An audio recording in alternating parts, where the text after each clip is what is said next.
নমস্কার বন্ধুরা, job Xenix YouTube চ্যানেলে আপনাদের প্রত্যেককে স্বাগত। আপনারা দেখতে পাচ্ছেন একটি নোটিশ আপনাদের স্ক্রিনে শো করছে, খুবই গুরুত্বপূর্ণ কেন্দ্র সরকারি কর্মীদের জন্য এবং রাজ্য সরকারি কর্মীদের অবশ্যই জানা প্রয়োজন।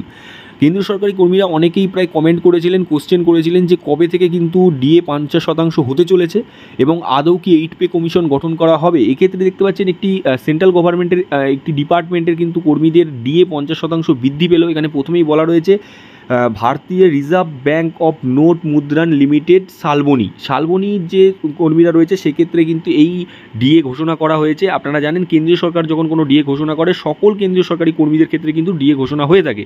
এখানে একটা ডিপার্টমেন্টের নোটিশ এসছে, আমরা আশা করছি ধীরে ধীরে সমস্ত ডিপার্টমেন্টের জন্য কিন্তু এই নোটিশ পাবলিশড হয়ে যাবে।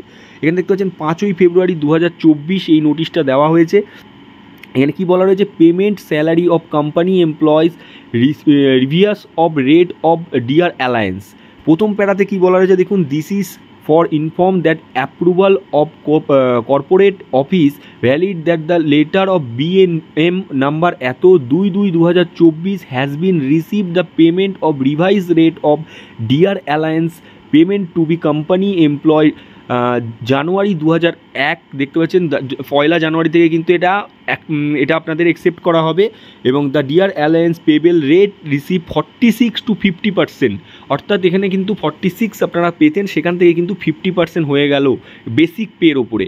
সেক্ষেত্রে দেখতে পেলেন জানুয়ারির 1 তারিখ থেকে কিন্তু এটা ধার্য হবে এবং 46% থেকে 50% ডিএ হয়ে গেল কেন্দ্রীয় সরকারি কর্মীর। নিচের দিকে দেখতে পাচ্ছেন 2 নম্বর প্যারাতে কি বলা আছে, payment of DA revise rate of along the arrear of DA for the month of January 2024 will pay along with salary of February 2024। অর্থাৎ 2024 ফেব্রুয়ারি মাসের যে স্যালারিটা আপনারা পাবেন তার সাথেই কিন্তু জানুয়ারি মাস থেকেই কিন্তু যে ডিএটা ধার্য হয়েছে সেটা কিন্তু আপনারা রিসিভ করবেন, এমনটাই কিন্তু বলা রয়েছে।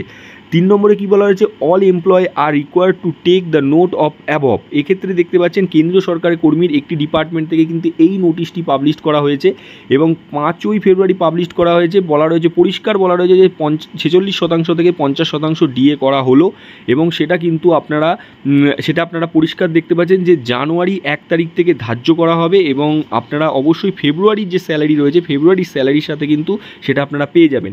তো কেন্দ্র সরকার যখন কোনো একটি ডিপার্টমেন্টের ক্ষেত্রে 50% ডিএ ঘোষণা করে সেক্ষেত্রে আপনারা জানেন যে সমস্ত সরকারি কর্মীদের জন্য কিন্তু খুব শীঘ্রই নোটিশ পাবলিশ হয়ে যাবে 50% ডিএ। এবার আপনাদের কোশ্চেন আসবে যে 7 পে কমিশনে বলা ছিল যে 50% ডিএ হলে অবশ্যই সেটা 8 পে কমিশনে চলে যাবে এবং 50% ডিএ যেটা হবে সেটা কিন্তু আপনাদের স্যালারির সঙ্গে যুক্ত হয়ে যাবে। অবশ্যই বন্ধুরা সে কথা কিন্তু বলা ছিল, সেই নিয়ে কিন্তু বিধানসভায় আজ তর্ক বিতর্ক চলেছে। সেক্ষেত্রে কেন্দ্রীয় সরকারের তরফ থেকে খুব একটা স্পষ্ট উত্তর এখনও পাওয়া যায়নি যে 8 পে কমিশন কবে গঠন করা হবে। আপাতত আপনাদের 50% ডিএ খুব শীঘ্রই ঘোষণা হয়ে যাবে, আশা করা যায় ফেব্রুয়ারি মাসের স্যালারিতেই আপনারা পেয়ে যাবেন। এক্ষেত্রে কিন্তু 50% ডিএ কেন্দ্রীয় সরকারি কর্মীদের হয়ে গেল এবং রাজ্য সরকারি কর্মীদের ক্ষেত্রে কিন্তু সেই 10%ই কিন্তু রাজ্য সরকারি কর্মীরা পাচ্ছে না। তো অবশ্যই আপনাদের কেন জানা প্রয়োজন বলেছিলাম, কারণ 50% যদি কেন্দ্র সরকারি কর্মীদের হয়ে থাকে সেক্ষেত্রে কিন্তু ফারাকটা সেই 40% থেকে গেল। অর্থাৎ রাজ্য সরকারি কর্মীরা কতটা পিছিয়ে রয়েছেন, আপনাদের যে আন্দোলন, আপনাদের যে লড়াই সেটা যে কতটা প্রয়োজন সেটা কিন্তু আপনাদের অবশ্যই জানা প্রয়োজন ছিল। তো গুরুত্বপূর্ণ নোটিশ ছিল, ভিডিওর মাধ্যমে শেয়ার করলাম, অবশ্যই লাইক করে বন্ধুদের মধ্যে শেয়ার করে দেবেন।